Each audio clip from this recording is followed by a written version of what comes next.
Hi students, so in the problem என்ன பார்க்க போறோம்னா from a point source a light falls on a spherical glass surface mu equal to 1.5 and radius of curvature equal to 10 centimeter. The distance between the point source and the glass surface is 50 centimeter. The position of the image is dash.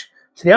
So உங்களுக்கு question என்ன கொடுத்துட்டாங்கன்னா ஒரு point சோர்ஸ்லேருந்து light வருது, அந்த light என்ன பண்ணுது, ஒரு spherical class surface மேலே படுது. நம்ம இவ்வளோ நாள் பார்த்தது எல்லாமே ஒரு பிளேன் சர்ஃபேஸ் பார்த்தோம். இப்போ நம்ம பார்க்க போகிறது ஒரு ஸ்பெரிக்கல் சர்ஃபேஸ். சரியா? அந்த ஸ்பெரிக்கல் சர்ஃபேஸோட எனக்கு மியூவோட வேல்யூ என்ன கொடுத்துட்டாங்க, ரிஃப்ராக்டிவ் இண்டெக்ஸோட வேல்யூ 1.5ன்னு சொல்லி கொடுத்துட்டாங்க.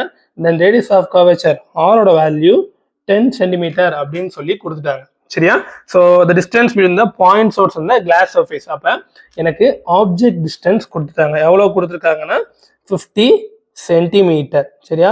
ஸோ நம்ம அந்த சைன் கன்வென்ஷன் படி இங்கே என்ன போட்டுருந்தோம், இங்கே மைனஸ் போட்டிருக்கோம்.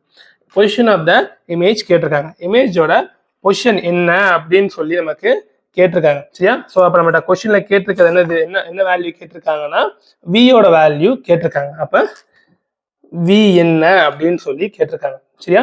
ஸோ நமக்கு ஆல்ரெடி இது ஸ்பெரிக்கல் சர்ஃபேஸ் தானே. நமக்கு ஃபார்முலா என்ன தெரியும், μ2 by v minus μ1 by u equal to μ2 minus μ1 by rன்னு எனக்கு தெரியும். சரியா?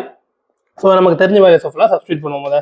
ஸோ இது μ2 கிளாஸில் படுறது. நமக்கு பேசிக்காக என்ன தெரியும்னா, நார்மலாக லைட் ஒரு சோர்ஸ்லேருந்து ஒரு கிளாஸ்க்கு வந்து படுதுன்னா அந்த ஏர் ரிஃப்ராக்டிவ் இண்டெக்ஸ் வேல்யூ என்னன்னு தெரியும் நமக்கு, μ1ஓட வேல்யூ 1ன்னு தெரியும். சரியா? ஏரோட ரிஃப்ராக்டிவ் இண்டெக்ஸோட வேல்யூ 1, ஏர் வேக்யூம்னு வச்சுக்கோங்களேன். சரி, ஸோ அப்போ சப்ஸ்டியூட் பண்ணுங்க.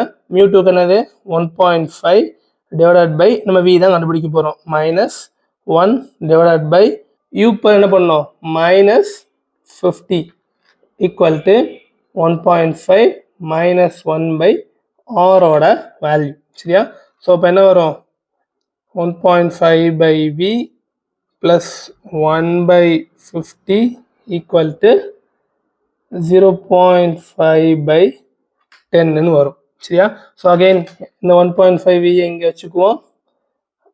டேர்ம்ஸ் ஆப்போசிட் என்ன வரும், 0.5 by 10 மைனஸ் 1 by 15 வரும்.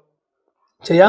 ஸோ எல்சிஎம் எடுத்து மேலே கீழே 5 மல்டிப்ளை பண்ணால் என்ன வரும், அந்த பக்கம் நமக்கு 2.5 அப்படின்னு சொல்லி வரும். சரியா?